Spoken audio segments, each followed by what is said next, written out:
안녕하세요. 예수비전 성결교회 안희한 목사입니다. 지금의 대한민국은 극심한 위기 가운데 놓여 있습니다. 전 국민들을 욕쟁이로 만들어가는 문재인 정권 때문에 스트레스가 장난이 아니고요. 사실 이해할 수 없는 일들이 계속적으로 발생을 하고 있죠. 자, 세월호 얘기를 조금 이야기하면서 시작을 하려고 합니다. 세월호는 해상교통사고입니다. 그렇죠? 근데 이 세월호 사건을 가지고서 그 난리를 쳤던 거예요. 박근혜 전 대통령을 몰아내는 도구로 사용을 한 거죠. 세월호 유족들에게 왜 그렇게 어마어마한 보상금이 주어져야 되는지 이해할 수가 있어요? 서울 광장의 세월호 천막에 왜 그렇게 오랜 세월 설치되어 있어야 되는지 이해할 수 있어요? 세월호 진상조사위원회는 또 뭡니까? 그 진상조사위원회에 들어가는 그 어마어마한 돈들 이해할 수 있어요? 이해가 안 되죠.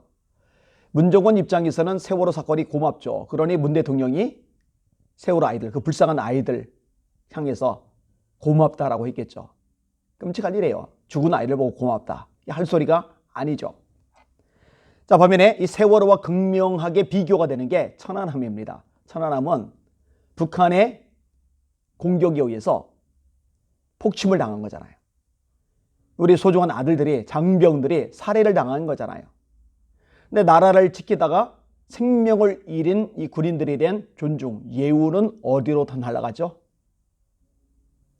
참 있을 수 없는 일이, 말도 안 되는 일이 발생을 하고 있는 거예요. 북한에 의해서 젊은이들이 죽임을 당했는데 끽소리 못하는 문정권. 이 대한민국 정권이 맞는지 의심스럽죠. 오히려 우리 아들들을 죽인 북한의 지극정성인 문재인과 그 일당들, 이거는 뭐 악하다고밖에 말할 수밖에 없어요. 그런 사람이 대한민국 국군의 통수권자라는 게 비극이죠. 이 천안함 폭진대에 민평기 상사를 잃은 윤청자 여사님이 계시죠. 이 여사님이 지난 26일 6회 서해 수호의 날 기념식에서 문 대통령 연설 끝난 다음에 김정숙 영부인이 포옹을 하려고 하니까 손으로 맞고 밀쳐버렸어요. 원래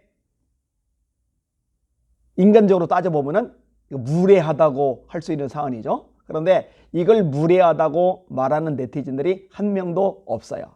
밀쳐내기만 한 게 아니에요. 진짜 제대로 한마디 했더라고요. 나는 문 대통령이 싫다. 대놓고 대통령 부인 보고 나는 문 대통령이 싫다. 뭐가 그리 무섭고 두려워? 북한이 미사일 던진 것을 숨기나? 어제 25일도 북한이 미사일 또 던졌지 않나? 왜 그리 북한에 벌벌 떠나? 그럼 아무리 싫어도요, 절대 권력자, 그리고 권력자 부인 보고 대놓고 싫다. 왜 더 벌벌 떠냐? 이런 식으로 말하는 것은 절대로 쉽지 않습니다. 그러니까 굉장히 용기가 있는 분이에요. 근데 용기 외에 한 가지가 더 있죠. 분노. 아들을 잃은 어머니의 분노죠. 작년 서해 수호의 날 기념식에서 윤 여사님이 분양하는 문 대통령에게 다가가서 요청했죠. 이게 북한 소행인가 누구 소행인가 말씀 좀 해주세요. 그런데요, 여적지 북한 지시라고 진실로 해본 적 없다. 이 늙은이 한 좀 풀어주세요.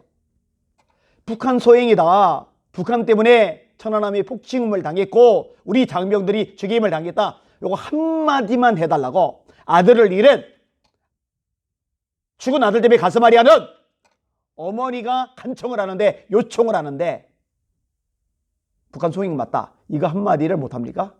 안 하죠? 안 해요, 안 해요. 정부의 입장은 같습니다. 그냥 그게 끝이에요. 그러니 윤청자 여사 입장에서 분노가 일 수밖에 없는 거죠. 분노가 이번에 표출이 된 거고요. 자, 대통령 영부인이 포옹하려고 하는데 쇼죠, 쇼? 근사한 쇼? 그런데 밀쳐졌으니 얼마나 창피할까? 나는 문 대통령이 싫다. 그런 소리가 나왔으니 얼마나 창피할까? 그러면 인간적으로 보면 이게 무례하다고 할 수 있는 사안인데 윤청자 여사님 보고 무례하다고 하는 사람 한 명도 없어요. 오히려 반대죠. 자, 그 내용을 좀 읽어드릴게요. 1위, 역대 가장 무능하고 좀스런 11년 영농호소인이자 종북산 앵무새이자 삶은 소대가리가 바로 문재인입니다. 2위, 대한민국의 진정한 영웅은 윤청자 여사십니다. 다들 대통령 눈치 보고 한마디도 못하는데 어머님께서는 당당히 하셨습니다. 존경합니다. 항상 건강하십시오. 3위, 박근혜 전 대통령 얘기를 사치한다고 난리치던 게 본인은 서민인 척하며 훨씬 비싼 옷 입고 시장 갔었다고? 국민은 코로나 때문에 고통받는데 나이 60 넘은 사람이 얼마나 좋은 관리받고 있으면 50대처럼 신수가 훤하냐. 정말 분통이 터진다. 차기 정권이 반드시 바뀌어야 국민의 고름을 짜게 한 저런 것들 엄단할 텐데. 4위, 김관진 국방장관님 그립습니다. 진정한 무인이셨는데 물론 문재인 정부 출범 후 체포되셨지만. 5위, 애국자 국민의 사이다 발언 감사하고 존경합니다. 윤청자 여사님을 욕하는 사람이 한 명도 없죠.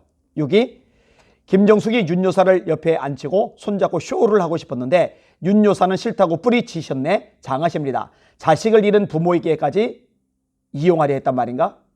7위, 얼마나 소름 끼치게 싫었을까. 추모하러 온 게 아니라 정치적으로 이용하려고 한 것들. 세월호 때문에 죽은 아이들까지 이용하는 인간들인데 뭘 이용을 못하겠어요. 8위, 천안함 폭침의 희생자인 민평기 상사의 어머니 윤청자 여사님, 북한의 소행을 북한의 소행이라고 떳떳하게 말을 못하는 문동 정권을 대신하여 사죄의 마음을 전합니다. 9위, 정수기가 쇼질 하려 했는데 코드가 안 맞았네. 정신머리 빠진, 욕 같아서 건너뛰게요. 거기가 어디라고 쇼질을 염두에 두냐. 자식 잃은 어미 앞에서. 10위, 기념식 몇 시간 전에 황기철 보훈처장이 전화해서 어머니께 김정숙 여사께서 윤 여사를 옆자리에 앉혀달라고 했으니 추모식에서 김 여사와 서로 손을 잡고 말씀 나누시라라고 하더라라고 전했다. 어디서 이런 쇼지를. 이 황기정 보훈처장도 정신머리 없는 사람이죠. 정권에 비유하고 그냥 손바닥 비벼대는 비참하고 불쌍한 사람이죠. 20개까지 제가 정리했는데 그냥 10개까지만 읽을게요. 한 번도 경험해보지 못한 나라를 우리는 지금 경험하고 있어요. 이미 너무 과도하게 경험해서 전 국민이 지금 노이로제 걸리게 생겼어요. 병나게 생겼어요. 욕쟁이를 다 돼버렸어요. 이제 바로잡아야 됩니다. 문재인 대통령과 그 일당들은 반드시 죄값을 치러야만 합니다. 그리고 대통령은요, 북한이나 중국을 위하는 사람 말고 자국민, 우리 대한민국 국민을 위하는 사람이 대통령이 되어야 됩니다. 북한 눈치 보거나 중국 눈치 보느라고 할 말 못하고 젖어대고 꼬리 내리고 허우적거리는 사람이 되면 안 되고 대한민국 국민을 위해서 당당하게 맞서기도 하고 쓴소리도 하고 싸우기도 할 수 있는 이런 사람이 대통령이 되어야 합니다. 이런 걸 많이 보면서도 문재인 대통령을 지지하는 사람들, 조선족들인가요? 특정 지역 사람들 빼면 사실 얼마 안 되겠죠? 그리고 특정 지역 아닌 다른 지역 사람들도 일부는 있죠? 그들은 대한민국 국민인가? 이런 생각이 들 정도로 납득이 안 갑니다. 그리고 이런 와중에 이렇게 교회를 압박하고 예배를 짓밟는데 이런 와중에 여전히 문 대통령을 지지하는 목회자들, 교인들, 예수 믿는 사람일까? 납득이 안 갑니다. 현실, 상황, 처지, 문제, 장애물만 보면 깜깜하겠지만 이 방송 들는 여러분들 역사의 주인이 하나님이라는 거 이거는 절대로 놓치시면 안 됩니다. 제가 계속 반복해서 말씀하죠. 만왕의 왕 만주의 되신 하나님이 살아계시고 역사하시면은 이 나라 바로잡힐 수 있습니다. 그것을 위해서 기도하시고 힘을 써주시기를 주님의 이름으로 부탁을 드립니다. 윤청자 여사님 위로를 드립니다. 국민의 한 사람으로서 정말 죄송한 마음 금할 길이 없습니다. 힘을 내시고 조금만 더 버텨주세요. 이 대한민국이 바로 잡아지는 것 눈으로 보시게 될 것입니다. 그제야 비로소 아들 잃은 어머니의 마음에 위로가 될 겁니다. 오늘 하루도 주님 바라보시고 승리하시기를 주님의 이름으로 축원합니다. 오늘 12시경에 유튜브로 사역하시는 분들이 여러분들이 저에게로 오세요. 함께 연합체를 구성해서 선한 싸움을 싸워나가려고 합니다. 이 모임을 위해서도 기도하시고 관심 가져주시기를 부탁을 드립니다. 오늘도 승리합시다. 할렐루야.